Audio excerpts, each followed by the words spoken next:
किसान साथियों राम राम। आशा करता हूँ आप सब ठीक ठाक हो। साथियों, आज हम चर्चा करने वाले हैं कि अब जो मौसम आने वाला है हमारा बिजाई का, मूंग, मोठ, ग्वार, मूंगफली, तिल, जितने भी फसल हम नरमा इत्यादि की बुआई करेंगे उनके अंदर हमें बीज कौन सा लेना चाहिए और किस बीज की ओर विशेष ध्यान देना चाहिए ताकि हमें ज़्यादा फायदा हो। और साथियों, इसी तरह की जानकारी आपको इस चैनल के माध्यम से आपको जागरूक करने के लिए दी जा रही है ताकि आपका पैसा कम से कम खर्च हो और आपके खेत के अंदर अच्छी फसल खड़ी हो सके। कृपया करके हर किसान तक इस बात को शेयर करने की कोशिश करें ताकि उन सभी किसानों को भी इन बातों का पता चले और वो भी अपनी इच्छा अनुसार बीज का चयन कर सकें। साथियों, मैं आपको बताना चाहता हूँ कि मैं काफ़ी दिनों से ये भरपूर कोशिश कर रहा हूँ कि किसान को जागरूक किया जाए, किसान का ज़्यादा से ज़्यादा पैसा बचाया जाए ताकि इस महंगाई के ज़माने में किसान कुछ न कुछ बचा सके। और इसीलिए आपसे विनती करता हूं कि आप इस किसानी संगठन के साथ जुड़े, इस चैनल के साथ जुड़े ताकि किसान की आवाज़ जन जन तक पहुंचाई जा सके। साथियों, हम बात करें बीज की।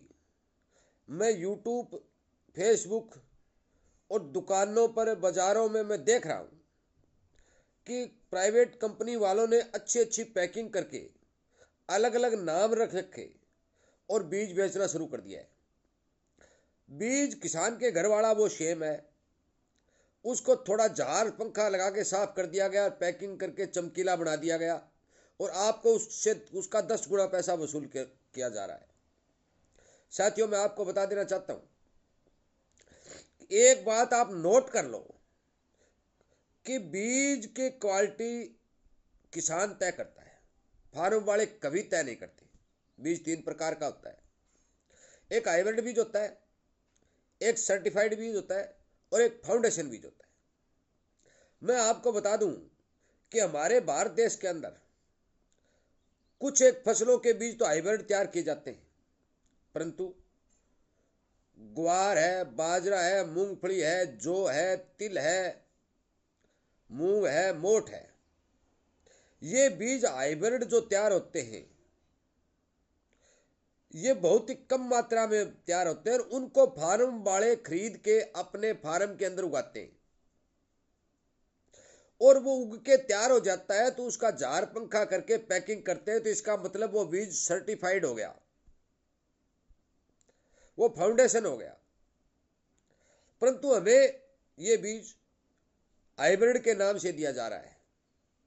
साथियों, मैं आपको बता देना चाहता हूं कि यदि आप किसी किसान के खेत में उपजा हुआ बीज या अपने खुद के खेत में उपजा हुआ बीज और सरकारी संस्थाओं द्वारा सिफारिश किया गया बीज यदि अपने खेत में बोएंगे तो आपको फायदा ज्यादा होने वाला है।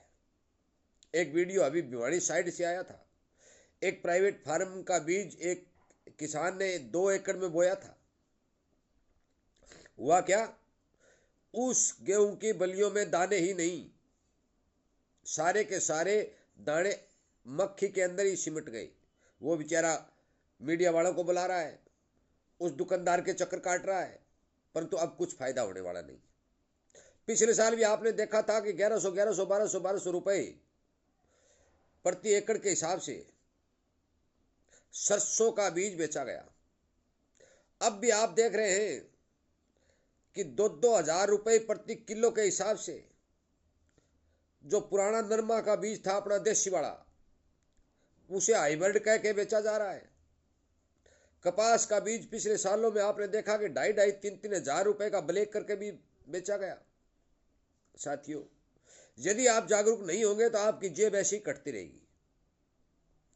मैं आपसे ये विनय निवेदन करता हूं कि आप बीज वही लें जो सरकारी यूनिवर्सिटियों द्वारा तैयार किया गया हो और वो बीज कहीं पर भी मिले, चाहे सरकारी दुकान पर मिले, चाहे वो बाजार में मिले, चाहे वो किसान के घर में मिले, वही बीज खरीदे जो सस्ता भी होगा और अच्छा भी होगा।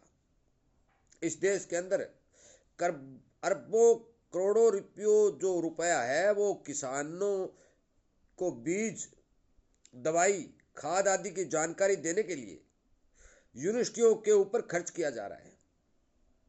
हमारे द्वारा दिया गया टैक्स का पैसा जो है वही पैसा यूनिवर्सिटियों के ऊपर तनख्वाह के रूप में विशेषज्ञों को दिया जा रहा है, और उन विशेषज्ञों के द्वारा जो कार्य किए जा रहे हैं, अच्छे अच्छे बीज तैयार किए जा रहे हैं, अच्छी अच्छी दवाइयां तैयार की जा रही हैं, आप क्यों ना उन विशेषज्ञों की राय लेकर काम करें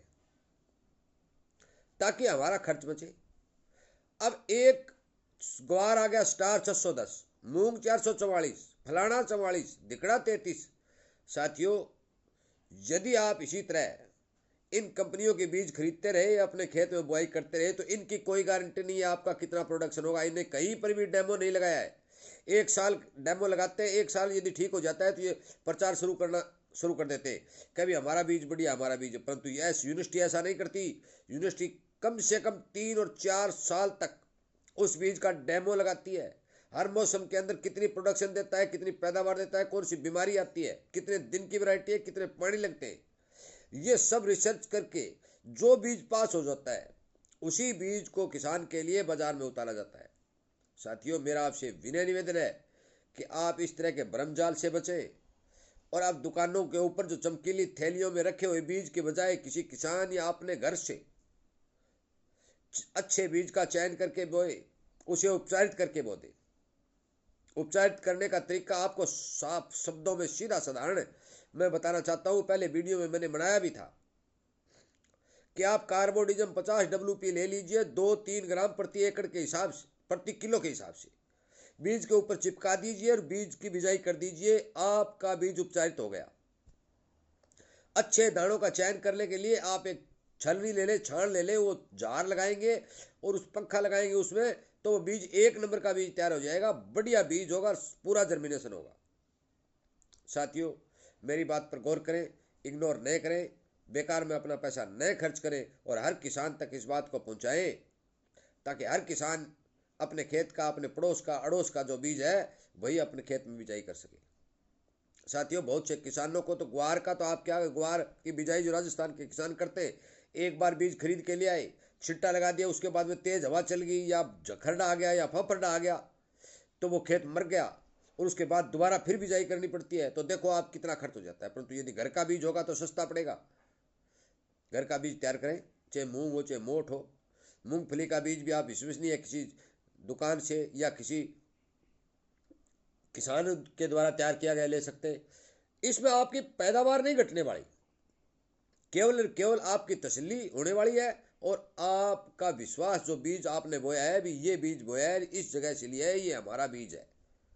कृपया करके हर किसान को ये वीडियो शेयर करने की कोशिश करें ताकि कोई भी किसान बाजार में जाकर चमकीली थैलियों में चक्कर में नहीं पड़कर अपना पैसा वेस्ट नहीं करे। साथियों, वीडियो सुनने के लिए, चैनल के साथ जुड़ने के लिए आपका बहुत बहुत धन्यवाद।